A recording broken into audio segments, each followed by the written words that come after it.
In the 1990s, the largest McDonald's in the world at the time opened its doors to hungry Russians. McDonald's represented the end of the Cold War. It signaled the changing times and the dissolution of the Soviet Union a year later on 1991. The Iron Curtain was coming down and Russia was rejoining the world economy. McDonald's was one of the first companies who decided to open its doors in Mother Russia. Over 30,000 customers visited McDonald's first location in Russia on its opening day. For an entire generation of Russians, McDonald's presence in the region was their first exposure to capitalism. It was so popular the first McDonald's store ran out of food on the first day, even though a meal at McDonald's back then was considered expensive. A Big Mac cost the average Russian half a day's wages. For the Russians, it was worth it. They had never had anything quite like this before. Walking into a McDonald's was a surreal experience for Russians. They were instantly bombarded with cries of "Can I help you?" and smiles, which were so uncharacteristic of Russian restaurant culture that people balked at the experience. Some even asked cashiers and workers if there was something wrong when they saw the McDonald's worker smile. Some believed the McDonald's workers were having a laugh at their expense. Back then, Russian families would line up for hours just to spend a full month's salary on dinner for a family of 4 at McDonald's. The immersive experience and joys of capitalism was worth it. Fast forward to 2021, McDonald's was one of the most recognizable franchises in Russia. Its Big Mac and fries are beloved throughout all of Russia. Sadly, some legacies don't get to remain intact. Months ago, on February 2021, Russia invaded Ukraine under the pretext of protecting itself from Western powers. Globalized supply chains were under threat and countless innocent lives were snuffed out by the Russian military. The humanitarian crisis caused by the war was so bad that the US responded in the only way it could, by imposing sanctions on Russia, hoping to force Russia to end the war, but that didn't happen. They had underestimated Putin's ambitions and capacity to be stubborn. The sanctions meant that American companies were not allowed to do business with Russia. The penalties for doing so were too severe. No one wanted to risk it. So to date, thousands of companies have either left Russia or have chosen to cut back on their operations in Russia because of Russia's war with Ukraine. Initially, McDonald's only committed to temporarily shutting down its stores in Russia. However, as pressure mounted and Russia's war with Ukraine pervaded the greater American conscience, McDonald's had to cave in to public perception. Russia accounted for 9% of McDonald's global revenue, but there was no choice. Their American franchises and its values were more important. McDonald's had to suck it up and take the $1.4 billion loss. So after 32 long years serving Russian customers, McDonald's made a heartbreaking decision and issued a statement saying they would not continue to run their Russian locations because Russian actions were not consistent with McDonald's values. Days before McDonald's shut down their locations in Russia, there were long queues outside the restaurants. These were people who tried to get their last Big Macs and filet of fish cravings sorted out. Queues for some McDonald's on the last day reached half a mile long. One person posted a picture on Reddit's "Damn, that's interesting" subreddit, showing a fridge full of his friend's McDonald's burger supply, stating it was his friend's stash and the fridge full of burgers was part of the preparations made for McDonald's permanent closure. Scalpers bought McDonald's Happy Meals and posted them for sale on Russian classified site Avito for $37. Others sold Big Macs for $57, which if sold amounted to an over 57 times profit, since a Big Mac costs around $1 in Russia. Prices for McDonald's items reached up to the 300s, with one seller offering 2 McDonald's packages for $330. One Russian degenerate tried selling a McDonald's paper bag. Yes, just a bag for $370. Another passionate Russian McDonald's fan, who was the son of a popular artist, handcuffed himself to a McDonald's restaurant as a sign of protest before he was arrested by Russian authorities. McDonald's had been the symbol of Russia's willingness to open up to the world. It was supposed to show the people that Russia was open for business. To a lot of Russians, McDonald's closure was like hope leaving the country. In Russia's parliament,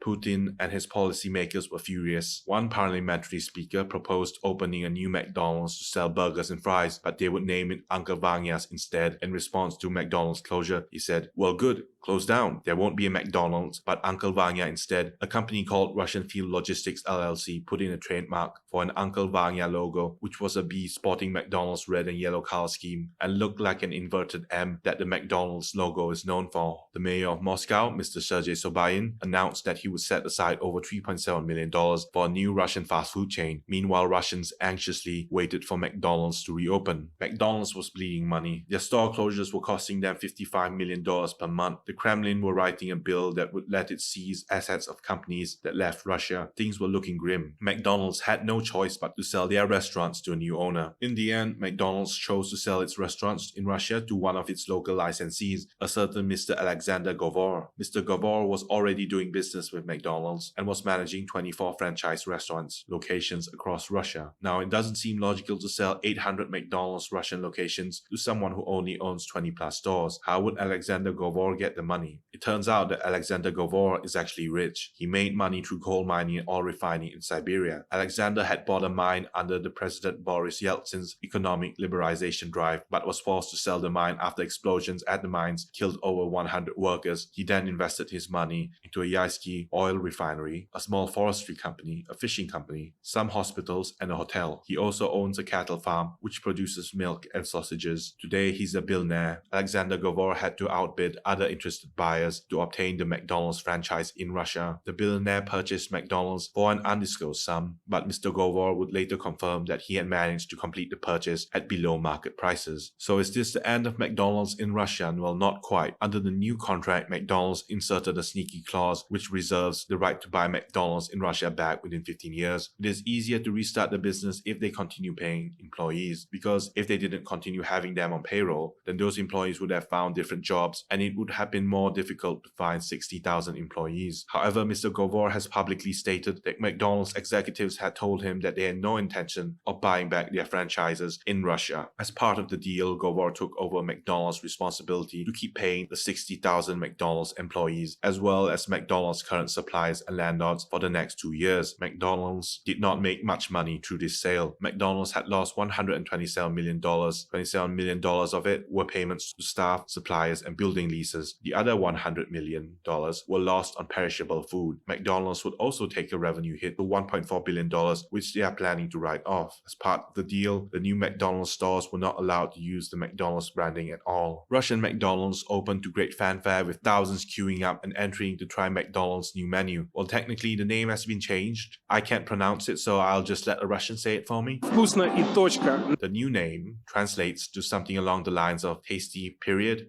or tasty and that's it. The name could have been better, frankly. It was either tasty and that's it, fun and tasty, the same one, and I kid you not, open checkout, and just like that, according to the billionaire Alexander Govor's patent filings, pick your poison. We should be grateful that this bootleg McDonald's new Russian name isn't worse. Tasty and that's it. Try, you're loving it. No other choice. There have been many changes to these new McDonald's stores. The golden arches, prominent fixtures for McDonald's worldwide have been torn down. They were replaced by a logo resembling the letter M. Russian McDonald's new M logo was 2 orange fries and a red dot which represented the burger. McDonald's golden arches are not gone forever just yet. Look close by and you'll see McDonald's old arches lying under the Russian sun out in the open. Apparently, the new Russian owner did not have time to move these arches after taking them down. Too much manpower had been spent on the de-arcing spree, which Govor was obligated by his contract to do, that there was no one left to take the arches away, which is understandable since there are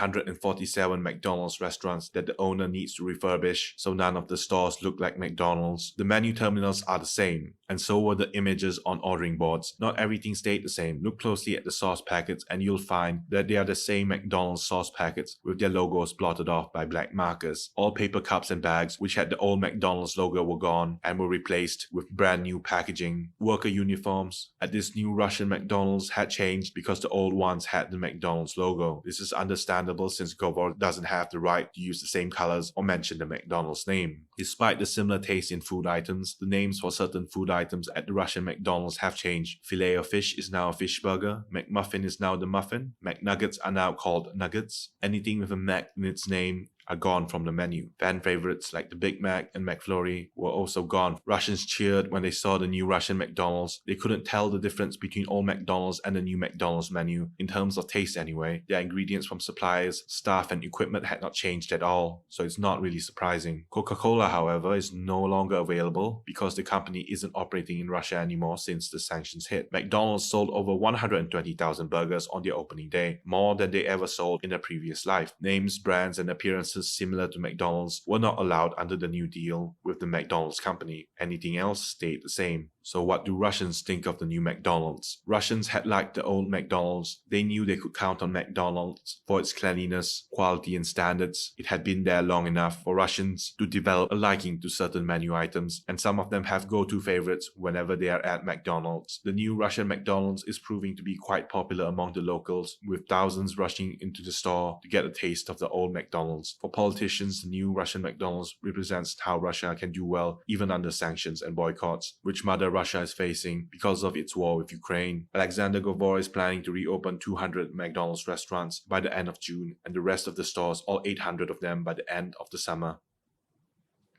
Like and subscribe.